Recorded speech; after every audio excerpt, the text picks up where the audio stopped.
एक फिल्मी परिवार से ताल्लुक रखने के बावजूद रानी मुखर्जी कभी भी अभिनेत्री नहीं बनना चाहती थीं। उन्होंने होम साइंस में अपनी पढ़ाई पूरी की थी और उनका सपना इंटीरियर डिजाइनिंग या फिर ज्वेलरी डिजाइनिंग के क्षेत्र में अपना करियर बनाने का था। वो इस कोर्स को करना भी चाहती थीं, लेकिन उस वक्त इस कोर्स की फीस लगभग 3 लाख रुपए थी, जो उनके परिवार के बजट से बाहर थी। इसी आर्थिक तंगी की वजह से उन्हें अपना यह सपना छोड़ना पड़ा। इसके बाद उनकी मां के कहने पर उन्होंने अभिनय की दुनिया में कदम रखने का फैसला किया। बहुत कम लोग जानते हैं कि जब वो महज 16 साल की थी, तब मशहूर फिल्म निर्माता सलीम खान ने उन्हें फिल्म आ गले लग जा के लिए मुख्य अभिनेत्री का रोल ऑफर किया था। लेकिन उस समय उनके पिता राम मुखर्जी नहीं चाहते थे कि रानी इतनी कम उम्र में पढ़ाई छोड़कर फिल्मों में आए, इसलिए उन्होंने इस ऑफर को ठुकरा दिया था। आमतौर पर लोग मानते हैं कि रानी मुखर्जी ने अपने करियर की शुरुआत साल 1996 में आई फिल्म राजा की आएगी बारात से की थी, लेकिन ये उनका पहला अभिनय नहीं था। इससे पहले उन्होंने अपने पिता के निर्देशन में बनी एक बंगाली फिल्म बियर फूल में काम किया था, जिसमें उनके अपोजिट बंगाली सिनेमा के सुपरस्टार प्रसेनजीत चटर्जी थे। इसके बाद जब उन्होंने राजा की आएगी बारात से हिंदी सिनेमा में कदम रखा, तो फिल्म बॉक्स ऑफिस पर बुरी तरह फ्लॉप हो गई। इस असफलता से निराश होकर रानी वापस कॉलेज जाकर अपनी पढ़ाई पूरी करने लगी थी। लेकिन बाद में अपनी चचेरी बहन काजोल की सफलता को देखकर उन्होंने दोबारा हिम्मत जुटाई और पूरी तरह से फिल्मों में किस्मत आजमाने का फैसला किया। कुछ कुछ होता है का वो सच जो कोई नहीं जानता। रानी मुखर्जी के करियर को सबसे बड़ा ब्रेक करण जौहर की ब्लॉकबस्टर फिल्म कुछ कुछ होता है से मिला, लेकिन टीना के इस आइकॉनिक रोल के लिए वो कभी भी पहली पसंद नहीं थी।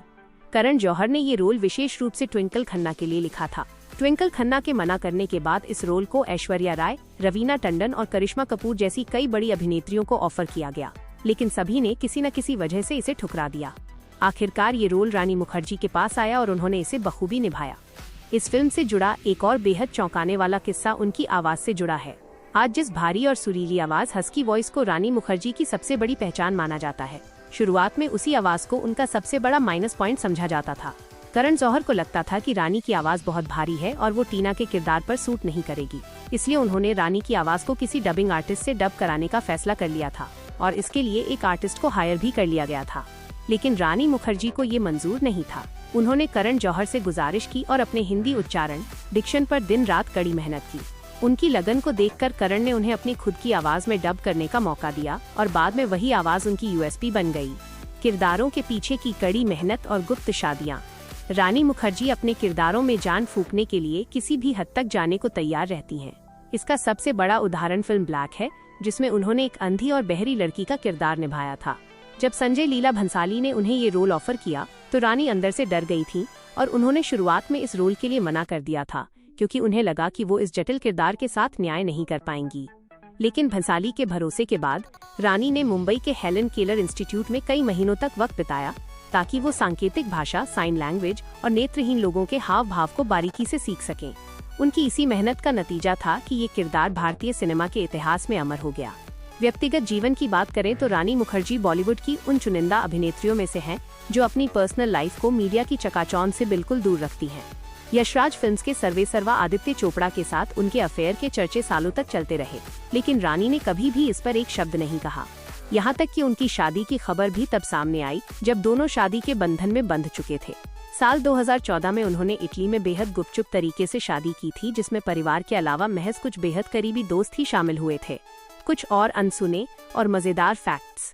फिल्मी दुनिया से अलग रानी मुखर्जी एक प्रशिक्षित ओडिशी नृत्यांगना है और उन्होंने लगभग 10 सालों तक इस शास्त्रीय नृत्य का कठिन प्रशिक्षण लिया है। यही वजह है कि उनकी फिल्मों के गानों में उनके चेहरे के भाव और डांस मूव्स बेहद सटीक नजर आते हैं। इसके अलावा जहां आमतौर पर अभिनेत्रियां महंगे गहनों और हीरों की शौकीन होती हैं, वहीं रानी मुखर्जी का एक दिलचस्प बयान वायरल हुआ था, जिसमें उन्होंने कहा था कि उन्हें लॉकर में हीरे का हार रखने के बजाय एक कमरे में ढेर सारे टेडी बियर रखना ज्यादा पसंद है। एक और मजेदार बात यह है कि जब उनसे एक इंटरव्यू में उनके पसंदीदा खेल के बारे में पूछा गया तो उन्होंने मजाकिया अंदाज में कहा था कि उनका पसंदीदा खेल सोना, स्लीपिंग है। रानी मुखर्जी केवल एक बेहतरीन कलाकार ही नहीं है, बल्कि वो सामाजिक कार्यों में भी काफी सक्रिय रहती हैं। साल 2007 में जब वो कौन बनेगा करोड़पति में शामिल हुई थीं, तो उन्होंने वहां जीती हुई 25 लाख रुपए की इनामी राशि मुंबई के होली फैमिली हॉस्पिटल को दान कर दी थी, जो दिल की बीमारी से पीड़ित बच्चों के मुफ्त इलाज के लिए काम करता है।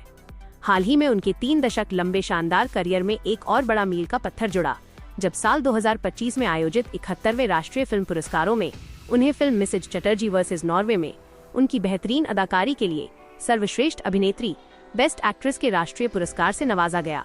ये उनके करियर का पहला नेशनल अवार्ड था, जिसने ये साबित कर दिया कि वो आज भी अभिनय के मामले में बॉलीवुड की असली रानी है।